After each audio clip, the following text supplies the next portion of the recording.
The most powerful governing body in four-star systems told us to surrender on a Tuesday.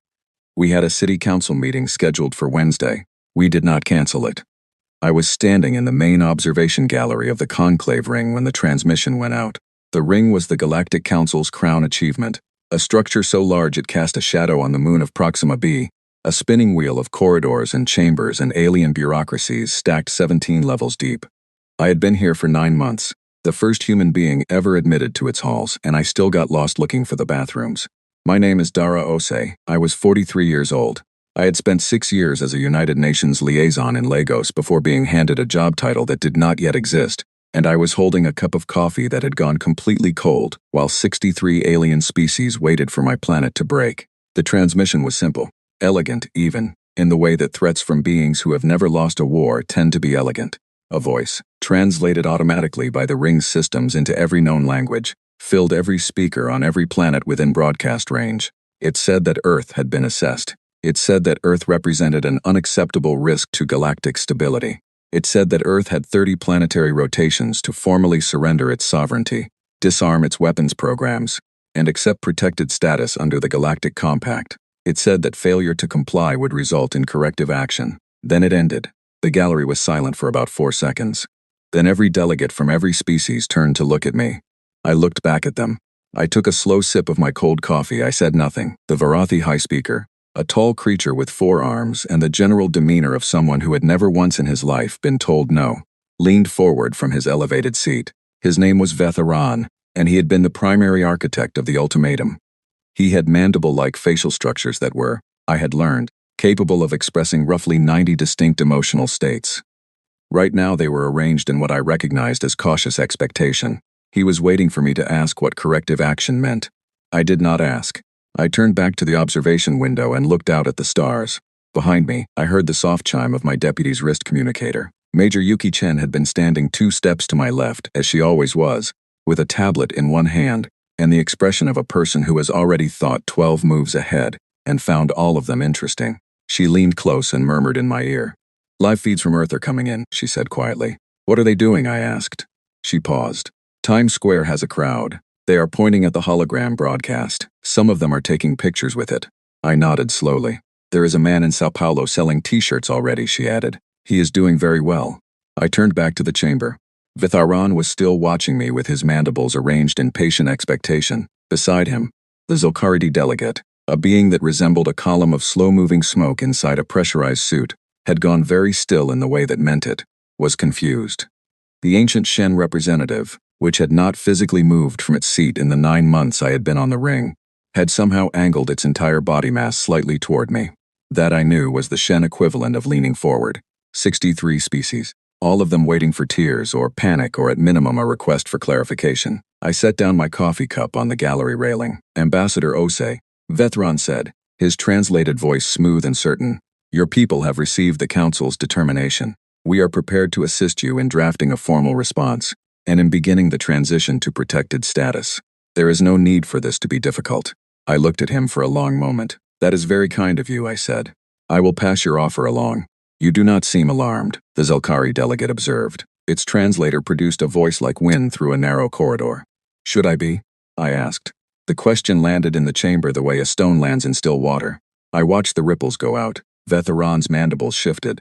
"Ambassador, your planet has just been given a formal ultimatum by an authority that governs the lives of 400 billion sentient beings across 63 species. The corrective action at our disposal includes capabilities that your civilization has no framework to comprehend. Alarm," he said carefully, "would be the reasonable response." Reasonable, I said, is a very interesting word to use. Yuki was already writing on her legal pad. Actual paper, actual pen. She had brought a case of legal pads to the conclave ring. When the ring systems administrator asked why, she had said it was for notes. When he pressed, she said it was also because she suspected alien surveillance systems did not have countermeasures against ink on paper, and she had smiled at him in a way that made him stop asking questions. I told Veth Aran that Earth would submit a formal response through proper, compact channels within the standard diplomatic window. He told me the diplomatic window was, in fact, the 30-day ultimatum period itself. I said I understood completely. I wished him a pleasant evening. Then I walked out of the gallery, turned the corner into the human delegation's private corridor. closed the pressure door behind me, and sat down on the floor. Yuki sat down next to me. We were quiet for a moment. Yeah, I said. The t-shirt guy in Sao Paulo is already on his second design, she said.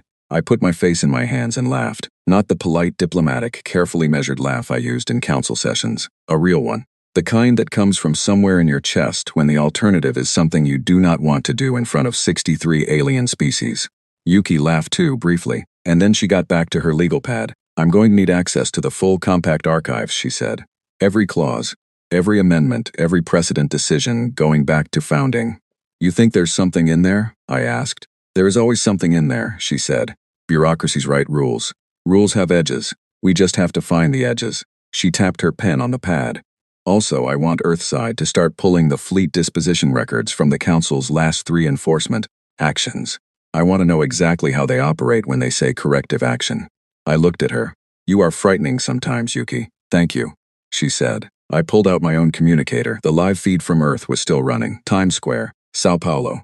A broadcast from a rooftop in Nairobi where a group of university students had set up a screen and were watching the hologram replay, passing a bag of chips around, arguing about the translation. My mother called me 3 minutes later. She was in Accra. It was 4 a.m. there, and she had clearly been awake. I see you on the feed, she said. The gallery shot. You were very calm. I was trying to be, I said. Your father wants to know if you need him to call someone. Who would he call, Mama? He does not know, she said. But he wants to help. He has been pacing, I smiled. My father was a retired schoolteacher who grew tomatoes in the back garden and read mystery novels and had never in his life been able to sit still when someone he loved was in trouble. The image of him pacing his kitchen in the early Accra morning, trying to think of someone useful to phone about the alien ultimatum, was the most comforting thing I had encountered all day. Tell him I'm fine, I said. Tell him I'll call tomorrow. Are you fine, she asked. I thought about it honestly. I think so, I said. They don't know what they've done yet. She was quiet for a moment, then she said no, they don't. And the way she said it was not worried at all. It was calm in the way that the deep end of the ocean is calm, quiet, and completely bottomless. After I ended the call, I stood up, straightened my jacket, and started walking back toward the council archives. Yuki was already 3 steps ahead of me, legal pad open, pen moving, down the corridor. The Vorathiti guards at the main chamber entrance watched us walk past. Their mandibles flickered in the pattern that meant they were discussing something. I caught one word in Vorathi that the translator picked up, because it was a word they used often around humans. It translated roughly as a strange. I had been called that before. So had everyone I grew up with. So had every person who ever did something that was not supposed to be possible. Strange was fine. Strange got things done. The galaxy had 30 days to figure out what they had actually handed us. I planned to make excellent use of every single one of them. And somewhere back on Earth, a man in Sao Paulo was on his 3rd t-shirt design, and the crowd in Times Square was still laughing, and my father was pacing his kitchen in the dark, and the universe had just made the oldest mistake in the book. It had underestimated us. It would not be the first time. It would not be the last. But standing in that corridor on the conclave ring with Yuki's pen scratching across paper, and 63 alien species somewhere behind me still arranging their expectations of our defeat, I felt, all the way down to my bones, the particular warmth that comes from knowing something the other side does not. We had been through worse. And we were still here. I reached for my cold coffee, drank the last of it, and got to work. The council's closed intelligence briefing was held in Chamber 9, a room shaped like the inside of a nautilus shell, with every surface capable of displaying holographic data.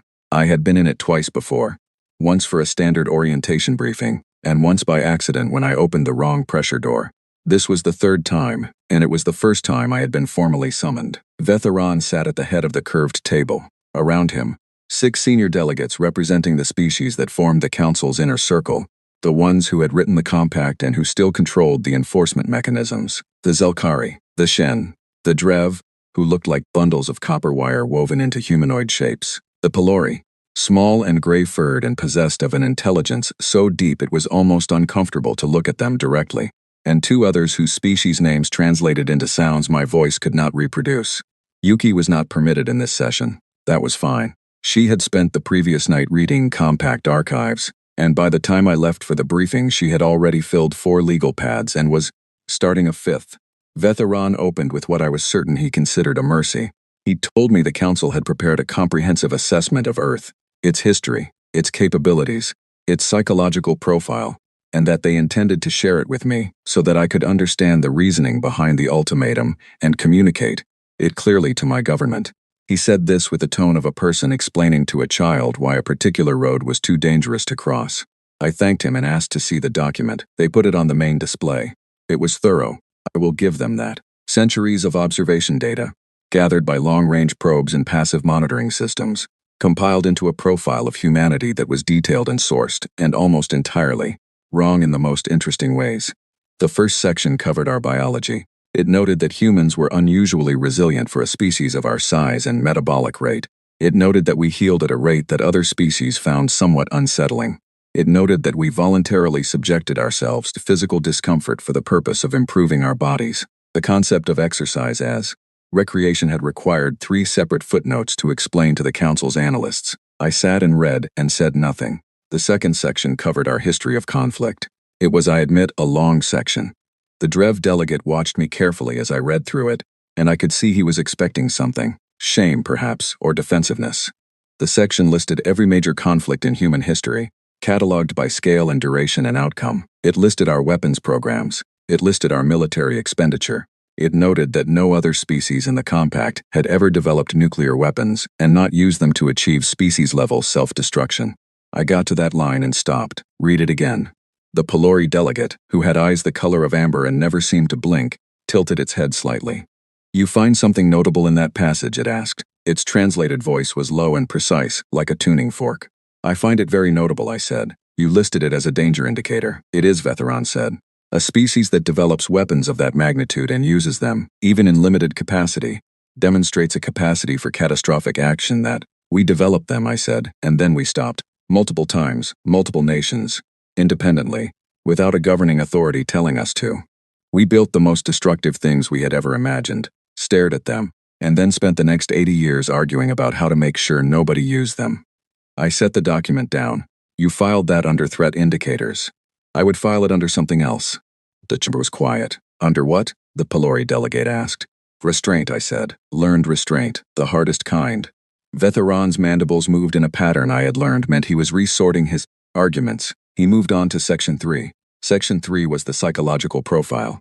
This was, without question, the most interesting section, and I say that as a person who has a graduate degree in behavioral science. The council's analysts had done something genuinely impressive. They had studied us closely enough to identify the things that made us unusual, and then they had, almost without exception, categorized every single one of those things as a liability. We experienced emotions at a high intensity and expressed them visibly: liability, unpredictability. We formed deep personal bonds with other individuals and, remarkably, with animals, with objects, with places, with abstract ideas. Liability, irrational decision-making under threat to bonded entities. We demonstrated a behavior the analyst labeled voluntary risk absorption, ran toward danger to help others, even strangers, even when the mathematical probability of survival was low. The Zelkari delegate had actually included a video record of this. I watched it on the display.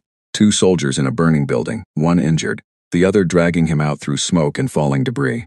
Irrational self-sacrifice, the Zelkari delegate said, and the wind in a corridor voice carried what I thought was genuine disturbance.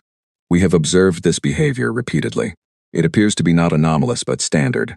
Your species will risk individual destruction to preserve others with whom there is no genetic advantage to be gained. We cannot model this behavior reliably. I looked at the footage for a moment. The soldier being dragged was a woman. The one dragging her was a young man who could not have been more than 22. He was not going to leave her. That was simply not a thing he was going to do. Anyone watching for 10 seconds could see it. We call it Tuesday, I said. The Drev delegate's copper wire structure shifted. That is the name of a time unit. It is also what we say when something is ordinary, I said. When something is just the kind of thing people do. Another silence. Longer this time. I asked if I could continue reading. They let me. Section 4 covered our technological development timeline. This was where I had to work hardest to keep my expression neutral, because Section 4 was where the entire foundation of the Council's confidence lived, and it was built on something that made my heart beat a little faster in a very specific way. Their intelligence data on Earth's military technology was 41 years old. 41 years. The probes they had used to compile most of this assessment had been positioned at a distance that meant their most recent data was traveling toward them at the speed of light, which meant that what they were looking at What they had based their entire threat calculation on was a picture of Earth as it had existed 4 decades ago. They had observed us in real time only through passive systems that picked up broadcast signals and some electromagnetic activity. The deep technical assessments, the weapons capability evaluations, the infrastructure analysis, all of it, 4 decades out of date. They had calculated our threat level based on who we were before the internet was fully global, before the materials revolution, before 3 generations of engineers who had grown up treating the impossible as a starting point. I did not say any of this. I read the section, set it down, and asked a polite question about the probe deployment methodology. The Pelori delegate explained it without apparent concern. I nodded and thanked them. I was going to need to write a very specific note to Yuki as soon as this session ended. Veth Aran moved to what he clearly considered the closing argument. He told me that based on the assessment, the Council had determined that Earth's trajectory was incompatible with long-term galactic stability. Not because we were evil, he said. Not because we were malicious, but because we were unpredictable, because we were fast, because we changed in ways that their models could not anticipate, and because the combination of our emotional intensity and our technological capacity and our apparent willingness to accept enormous personal risk for abstract principles made us, in the Council's estimation, a variable that could not be safely integrated into existing structures. We do not wish to destroy you, Veteran said. Protected status is exactly what it sounds like. You would be protected, monitored, guided, given time to become more predictable, I said. He paused, to mature. I looked at him for a long time. There was something I wanted to say that I had been saving for the right moment, and this was the right moment. May I show you something, I asked. He agreed. I pulled up a presentation I had prepared on my own tablet. 3 slides, simple, no titles. The first slide was a list. Every civilization, every empire, every external power that had ever invaded, occupied, or attempted to eliminate a human group. Long list, long history. I let them read it. The second slide was a follow-up column next to the first, where each of those powers was now collapsed, dissolved, absorbed, gone, every single one. The chamber was very quiet. The third slide was a photograph. A marketplace in a city that had been completely destroyed within living memory. Children eating ice cream. Vendors selling bread. People sitting at outdoor tables under an umbrella, drinking tea in the afternoon sun. Life, ordinary and stubborn and absolutely indifferent to what had tried to stop it. That city was rubble 23 years ago, I said. That is a fruit stand where a crater used to be. Nobody spoke. We are not asking for protected status, I said, and I kept my voice gentle, because I was not trying to threaten anyone. I was trying to explain something true. We have survived every single thing that has ever decided we should not exist. Not because we are the strongest species or the smartest species or the most advanced species, but because we do not stop. We do not have a mechanism for stopping. We argue and we rebuild and we cry and we get back up. And somewhere along the way, we figure out how to make the thing that nearly killed us into something we can use. I closed the tablet. I am going to go back to my delegation quarters now, I said, and I am going to write a formal response to the ultimatum. I hope you will read it carefully. And I hope, with genuine sincerity, that you will take the time before you make any further decisions to ask yourselves one question. Veteran's mandibles arranged into inquiry. What question, he asked. Whether the thing you're afraid of is actually a threat, I said, or whether it's just something you've never seen before. I left the chamber. Yuki was waiting in the corridor with legal pad number 6 already open. I need you to pull something, I said. Already started, she said, not looking up. The probe deployment records. I found the methodology section in the compact archives. How long ago was their last technical assessment of Earth? She looked up then. Her expression was the controlled, careful look she used when something was very significant and she was deciding how excited to be about it. 41 years, she said. I nodded. She smiled slowly. They don't know what we've built. They have absolutely no idea, I said. We walked. The conclave ring hummed around us, ancient and enormous and utterly certain of its own authority. Somewhere in Chamber 9, 63 species were processing a 3-slide presentation. Somewhere on Earth, engineers were at their desks, and scientists were at their benches, and a species that had never once in its entire history sat down and decided to stop was doing the thing it did. Every single morning. It was getting back up, and the Council, for all its centuries and its probe networks and its careful intelligence files, had not the slightest idea what that meant in practice. They were about to find out. On the morning of day 3 of the 30-day window, I was recalled to Earth for what the official notification called an Emergency Coordination Summit. I booked transit on a Council-approved shuttle. Yuki stayed behind to continue her archive work. and arrived at a converted conference facility outside Geneva to find something that stopped me in the doorway for a full 5 seconds. It did not look like an emergency.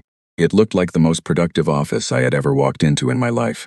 There were people everywhere, at long tables, at standing desks, in clusters around whiteboards, in smaller rooms visible through glass walls, laptops open, coffee cups everywhere. The ambient sound was the particular kind of noise that comes from a lot of smart people working at high speed. Not panic, not chaos, but the dense, focused hum of concentrated effort. I found the summit coordinator, a compact Welsh woman named Caroline Howell, who had spent 20 years running international crisis logistics, and who radiated the calm competence of someone who had personally organized the response to 4 natural disasters and 2 international financial collapses. She handed me a coffee and a briefing packet and walked with me through the main hall. "How is it actually going?" I asked. "Remarkably well," she said, with the slightly surprised tone of a person who had prepared for worse. The National Defense Councils converged on a unified posture within 18 hours. I have never seen that before. Normally that takes 6 months and a lot of shouting. What changed? She gave me a dry look. Someone from space told them they had 30 days. She walked me through the sections. The legal team first, 47 lawyers from 14 countries, all of them currently arguing at high volume about something specific and technical, which meant they were doing well.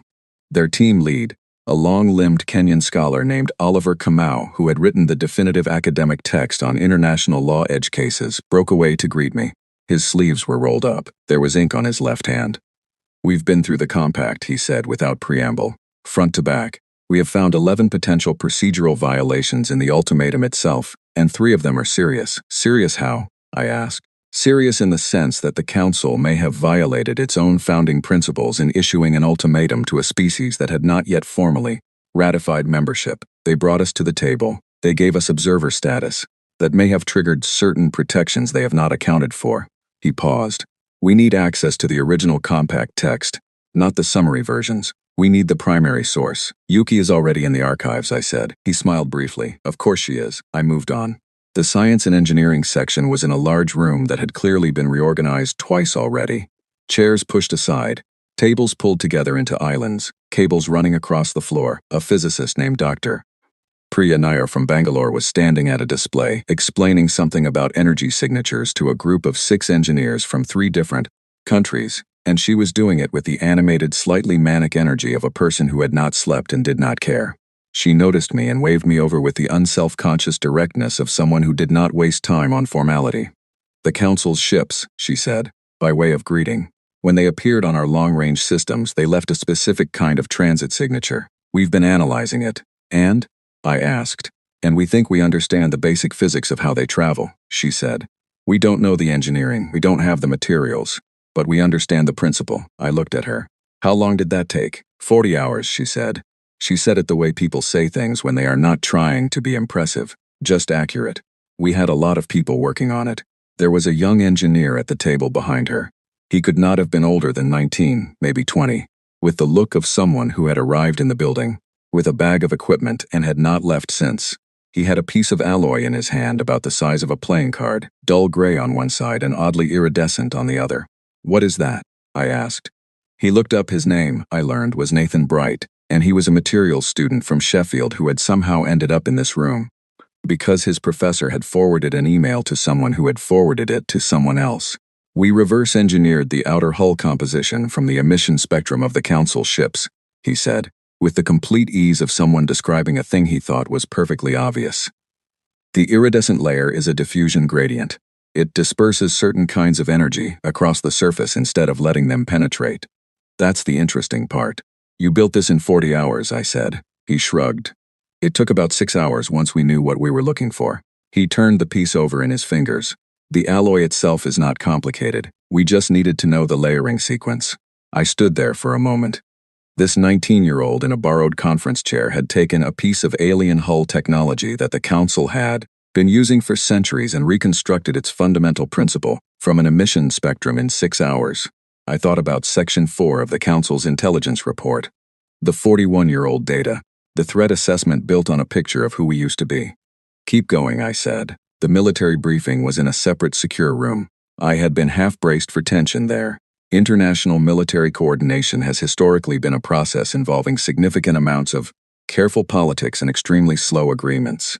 What I found instead was 8 senior officers from 8 nations sitting around a table with a tactical display, speaking in a mixture of English and translated shorthand, and the word that came to mind watching them was synchronized. Commander Elaine Morley of the Royal Navy, who was chairing the session, looked up when I entered and gave me a nod that communicated approximately 17 things at once, all of them efficient. She was in her early 50s, with short silver hair and the quality of stillness that comes from decades of making high-pressure decisions in small increments. "Ambassador," she said, "we were going to brief you this afternoon, but since you're here, the short version is that we have established a unified strategic posture without a formal directive from any single government." "How?" She paused, as if the answer was obvious and she was being patient. "We watched the same broadcast everyone else did," she said. "We didn't need to be told." That sentence sat with me for the rest of the day. I walked the rest of the summit. I talked to the communications team building what they were calling Project Handshake, a deep space array designed not to transmit threats but to transmit information, everything about us: language, music, art, history, science, the sound of children laughing, the mathematical structures underlying our literature. Humanity's response to being told it was too dangerous to exist was, characteristically, to try to explain itself more clearly. I found that enormously, almost painfully human. By evening I was in a smaller side office, returning messages, when Caroline Howell knocked and came in with 2 cups of tea, and the look of someone who wanted to talk off the record. "I've done a lot of these," she said, sitting down. "Crisis, multinational responses. I've organized evacuations, supply chains, reconstruction efforts. I've seen what happens when governments have to cooperate under pressure." "And," I said. "This is different," she said. "Normally you have factions. People who want different outcomes. People who are using the crisis to advance something unrelated. People who are afraid and making it worse." She held her teacup in both hands. "There's none of that here. Everyone in this building is pulling in the same direction, and they've been doing it since hour 1. "What do you think that means?" I asked. She was quiet for a moment. "I think it means that whoever designed that ultimatum understood something about us technically," she said, "but they did not understand us personally. They knew how to frighten a species. They didn't know what we do when we're frightened." "What do we do?" I asked. She smiled. Small, dry, certain smile. "We organize," she said. "I called my mother that night from the small room I had been given. It was late in Accra again, and she picked up immediately, which meant she had been waiting. 'How is?' she said. 'It's interesting,' I said. 'The summit is. It's not what I expected. Everyone is calm. Everyone is working.' 'Of course,' she said. 'You're not surprised?' 'No,' she said. There was a pause. I could hear faintly the sound of the television in the background. She had been watching the news. 'Dara, do you know what your grandmother always said?' 'About what?' 'About hard things. About when hard things came.' She paused again. She said the hard thing does not know who it is dealing with, and that is always its mistake." I sat with that for a while after I ended the call. On day 4, Nathan Bright's alloy analysis was shared with the engineering teams in 12 countries simultaneously. Within 6 hours, 3 separate teams had begun independent work on applications. On day 7, Oliver Kamau's legal team had a preliminary challenge document ready for review. 17 pages, tight, careful, sourced entirely from the compact's own language. On day 9, Project Handshake completed its first test transmission and received an echo response from a relay satellite at the edge of the system, which meant it worked. On day 12, a bakery run by displaced Ukrainian engineers in the building's basement produced, according to Caroline Howell's official summit log, approximately 300 pastries which were distributed to all working teams. The log noted this in the same paragraph as the materials breakthrough and the legal filing schedule, which I thought was exactly right. The Galaxy had given us 30 days to surrender. We spent them becoming something the Galaxy did not have data on. Every morning I woke up in Geneva and read the overnight reports, and every morning there was something new.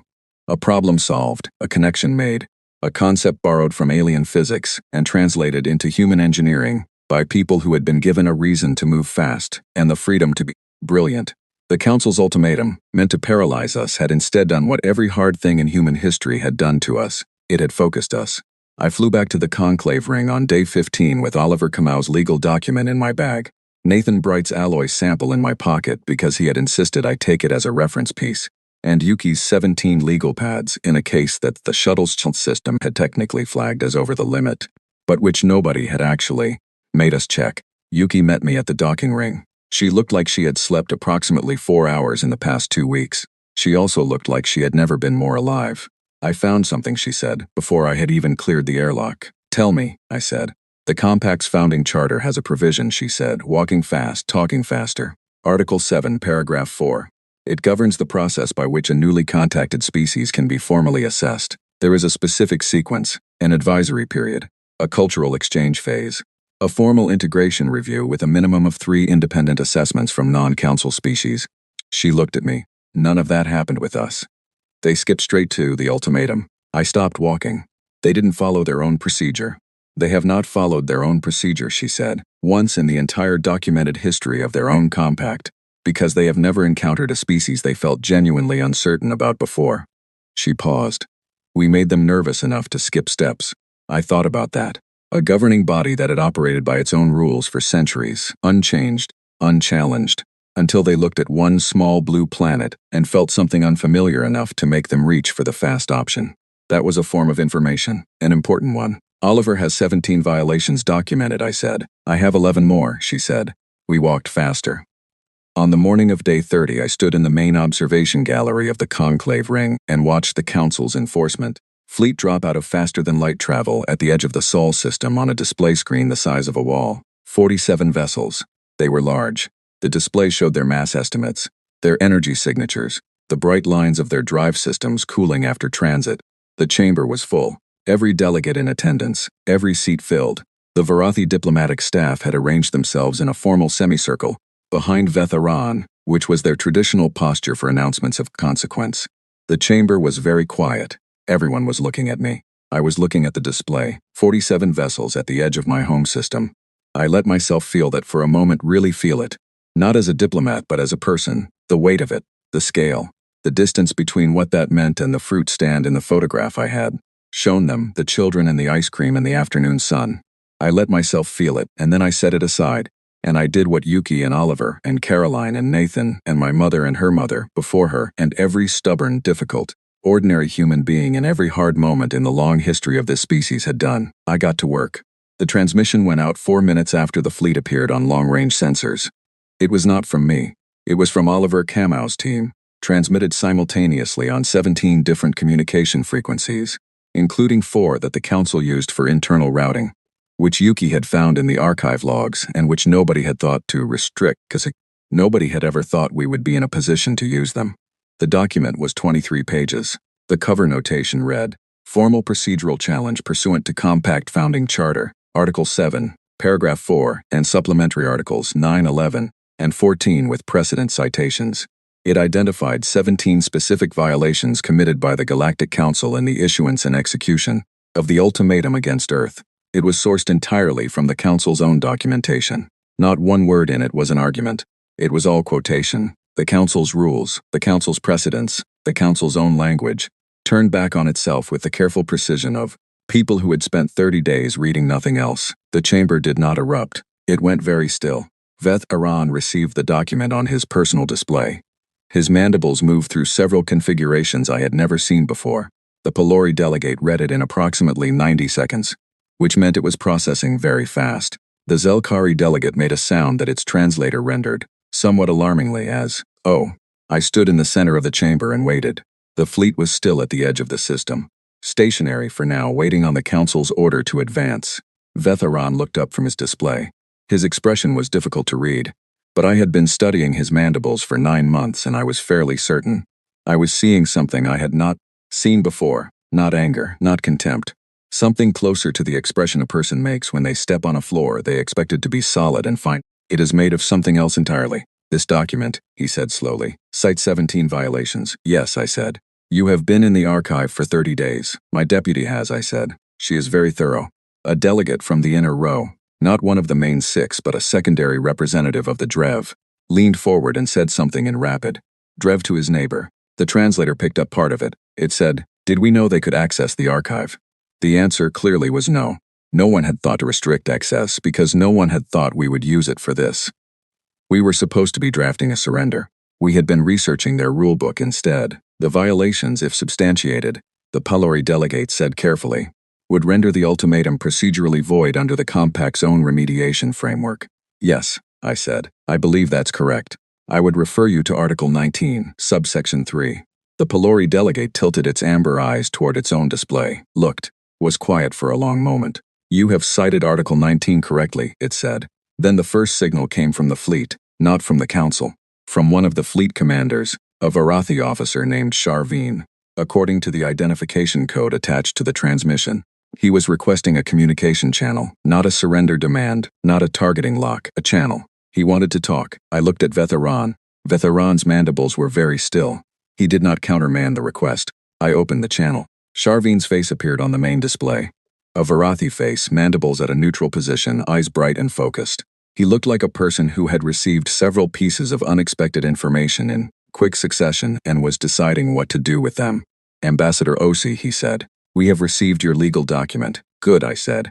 We have also received a secondary transmission, he said. A broadcast from Earth's new communication array, the array. Project Handshake. I had not known they had activated it. I had been on a shuttle. I kept my expression steady. What did the broadcast contain? I asked. He was quiet for a moment. Music, he said. Mathematical structures. Visual data. And a series of small drawings handmade, it appears, from children, 47 warships. And they were talking to me about children's drawings. The drawings are part of the broadcast package, I said. Part of who we are. One of the drawings, Sharveen said carefully, depicts what appears to be our fleet. It was made in blue and green ink. There is a message written below it in Earth script. My translator says it reads, please do not be afraid of us. The chamber was silent in a way it had not been before. A different kind of silence. Not the silence of power asserting itself. The silence of something unexpected arriving in a room. Please do not be afraid of us, I repeated. A child made that drawing. Yes, Sharveen said. I let that sit for a moment. Commander, I said, your briefing on Earth was compiled from 41-year-old data. I do not know what picture that data painted of us, but I can tell you it was incomplete. I would like to invite you, and any of your officers who are willing, to come aboard the conclave ring and meet with our delegation. Not under a flag of surrender. Under a flag of conversation. His mandibles moved. That would be irregular. We are irregular people, I said. The fleet held position. He closed the channel briefly. I assumed to confer. The chamber around me was very still. Vetheran had not spoken in several minutes. The Pelori delegate was still reading the legal document. Somewhere in the secondary rows, 2 delegates from species I had barely interacted with were having a quiet, fast exchange that the translator caught only fragments of, but one fragment was clear. One of them said, they filed a legal challenge, and the other replied, a good one. Then a third voice said something I had not expected. The voice came from the Shen representative, the ancient, enormous, almost never-speaking entity that had not moved from its position in the main chamber in all the months I had been there. In all the records, it had spoken formally perhaps 6 times. It spoke now. Its translated voice was like the sound of a very old building settling into bedrock, deep and slow and final. I invoke observer-witness right, it said. Article 32. The procedural challenge is valid on its face. The fleet action must be suspended pending review. Vetheran's mandibles locked. Article 32. Yuki had found that one on day 28 and had sent it to me on the shuttle with a note that said, keep this one ready. An observer-witness right invoked by a senior member species stopped any enforcement action while a procedural dispute was under review. It was a power that had not been used in the Compact's recorded history, because no dispute had ever been serious enough, or more likely, because no species had ever challenged the Council this way before. The Shen had just used it. For us. I looked across the chamber at the Shen representative. It did not look back. The Shen did not have eyes in any way I fully understood, but I nodded in its direction anyway, because it felt right. The fleet action was suspended. That evening, in the Conclave Ring's visitor corridor, I met 3 of the Council's fleet officers who had accepted the invitation to come aboard. They were Varathi, all of them, and they carried themselves with the stiff precision of military professionals in an unfamiliar environment. But they also had, very clearly, been looking at children's drawings for several hours, and something about that had shifted something in them. I sat with them for 2 hours. I told them about Earth, not the threat assessment version, the actual version. The messy, contradictory, stubborn, creative, ridiculous, painful, beautiful actual version. By the end, one of them, a young officer named Kale Rowe, asked if he could keep one of the drawings. He said his translator had difficulty with the written message, but that he understood the intent. I said yes. He folded it carefully and put it in his chest pocket. And somewhere in the council chamber, Oliver Kamau's 23-page legal document was being read, very carefully, by people who had built the rules it cited, and who were beginning to understand what it meant that we had read those rules so completely, so fast and so well. 6 months later, I stood at the main floor of the Conclave Ring's Grand Chamber, not as a visitor, not as a subject, but as a fully ratified member delegate of the Galactic Compact, representing the planet Earth. It had taken all 6 months. There had been a tribunal, 3 separate panels, 11 procedural motions, a counter-challenge from Veth Aran's faction that Yuki handled so thoroughly in writing that the panel chair, a 400-year-old Pelori, jurist, had asked, at the end of the 7th session, whether Yuki was in fact a legal construct of some kind, because no biological organism, in her experience, had ever filed a motion that cleanly. Yuki had smiled and said she was just well organized. The tribunal ruled in Earth's favor on 14 of the 17 violations. The other 3 were classified as procedural ambiguities requiring further review, which in compact language meant they were being set aside quietly. The enforcement fleet had remained stationary at the edge of the Sol system for 11 days before being recalled.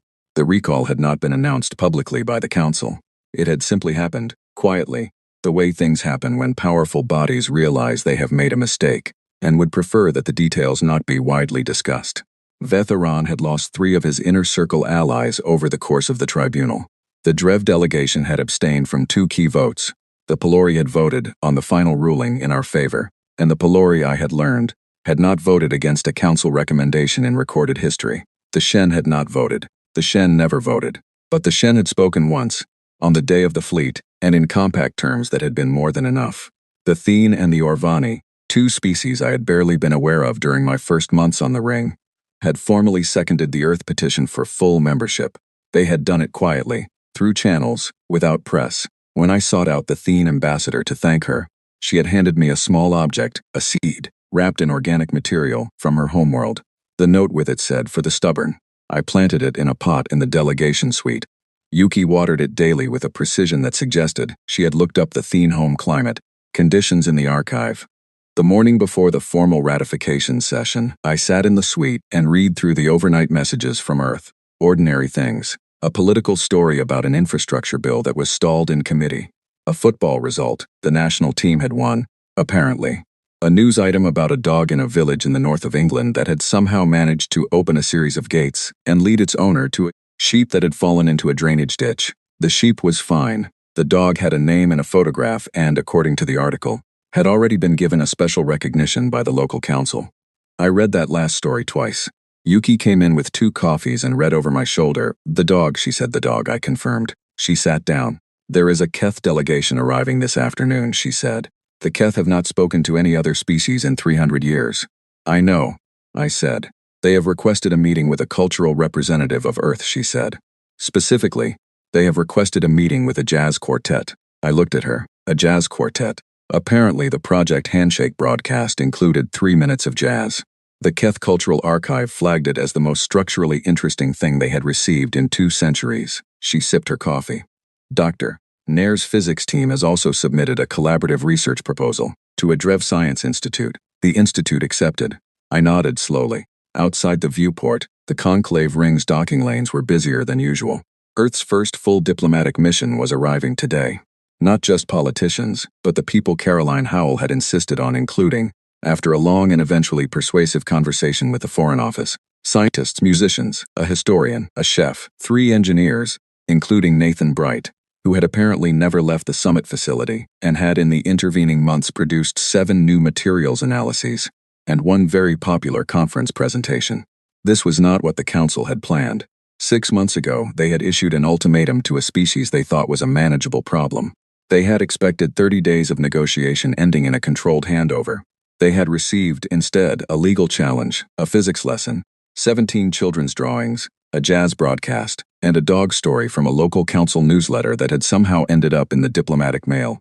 The Grand Chamber session was called to order at midday. I sat in the Earth delegate seat, a new seat, installed 3 weeks ago, the first new seat in the chamber in 40 years, and looked around the room. Veth Aran was present. He was not chairing today, a procedural consequence of the tribunal outcome. He sat in the senior member row and looked at me with an expression that had changed, in 6 months, from confident expectation to something more complicated, not hostility, something more like the look of a person re-examining an assumption they have held for a long time.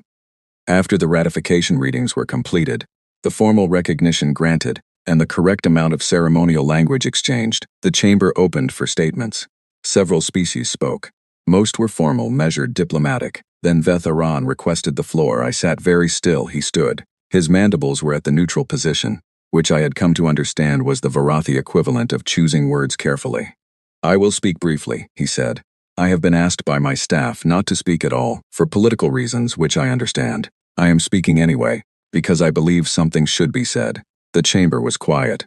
The council acted as it has always acted, he said, by its own model of how species behave, how situations develop, how power operates. We have operated by this model for a long time, and it has not failed us before. He paused. It failed us here. He looked at me. I made a specific error, he said. I looked at your history of conflict and saw danger. I looked at your emotional instability and saw weakness. I looked at your irrational behavior under threat and saw vulnerability. His mandibles moved through a configuration I had never seen, something new. I was looking at the symptoms. I did not understand the condition. He sat down. I did not know exactly what to say. I thought about what he had actually done, what it had cost him, politically. To say that in a chamber full of beings who were watching to see whether he was diminished by it, and I thought about what it means to admit you were wrong about something you were very certain of. I said, "Thank you for saying that." He nodded. Once, the session continued. That evening I met with Vetharan privately. It was the first time we had spoken without a diplomatic context in 9 months.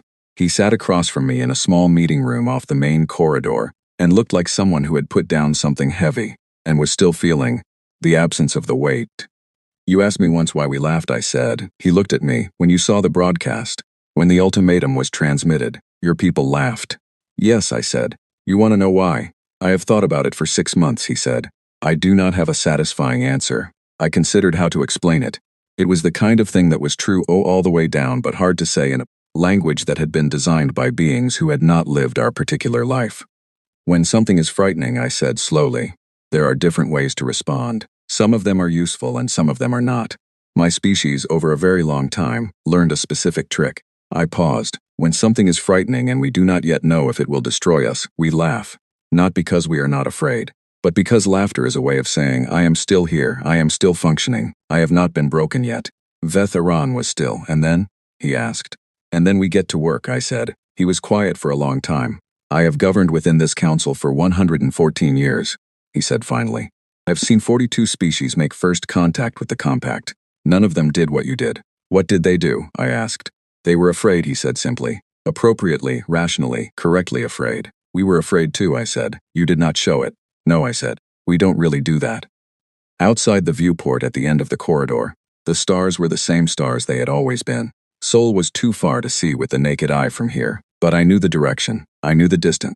I knew that right now, at this moment, there was a fruit stand somewhere on a street that used to be a crater, and a dog that had saved a sheep, and a 19-year-old with an alloy sample and 7 new research papers, and a jazz quartet that was probably already practicing for the Keth meeting. And my father was probably in his garden, and my mother was probably reading, and the universe was turning as it always did, indifferent and enormous and absolutely full of things that had decided, at one time or another, that humanity would not survive them. We had outlasted all of them, not because we were the most powerful, not because we were the most advanced, not because we were fearless, but because we were, in the deepest and most unkillable way ourselves, stubborn and tender and furious and creative and irreducibly embarrassingly, magnificently human. I looked at the stars, I smiled. Somewhere back home, the news was running on a television in a house in Accra, and my mother was watching it with her tea, and the world was going about its business. Ordinary, imperfect, complicated, alive. That was enough. That was everything. And the next morning I had 3 meetings, a collaborative research review, a cultural exchange briefing with the Keth delegation, and a call from Oliver Kamau, who had found what he called a very interesting clause in the Compact's trade provisions that he thought we should discuss at length. I wrote it all down on a legal pad, in pen, because we were staying, and we had work to do, and nobody, not in any of the 4-star systems the Galactic Council governed, was going to outwork, outlast, or outdocument the species that had looked at 47 warships and sent back a child's drawing, and a Mozart symphony and a 23-page legal brief. We had arrived, and we were not going anywhere.